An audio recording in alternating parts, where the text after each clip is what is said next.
भास्कर राव जन्मदिन में स्वेच्छाकृत रक्तदान शिविर 75 यूनिट रक्त संगृहित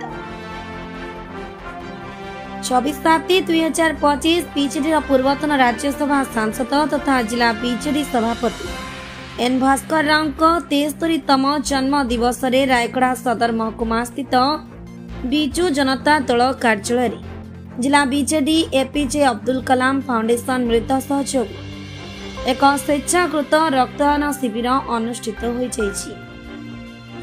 एही शिविर मोट 75 यूनिट रक्त संगृहित होइतिला।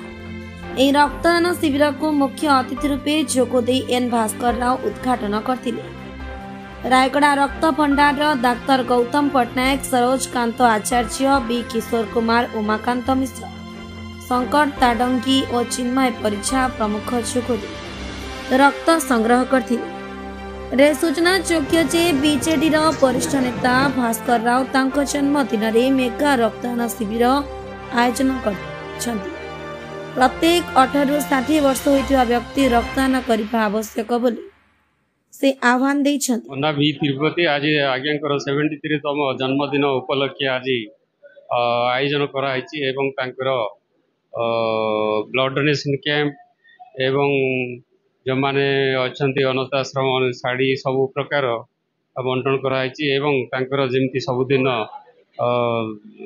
भलरे रहंतु रहंतु एवं सब बेले लोकंकर सेवा करंतु बोली आमर आशा एवं आकांक्षा एही आपाखे 70 खंड हो गलानी जहाँ हम चलो प्रति वर्ष यहाँ चली आगामी भी चलो। रायगड़ा जिला प्रतिनिधि मालेश कौशल्या रिपोर्ट सबुदिन टीवी।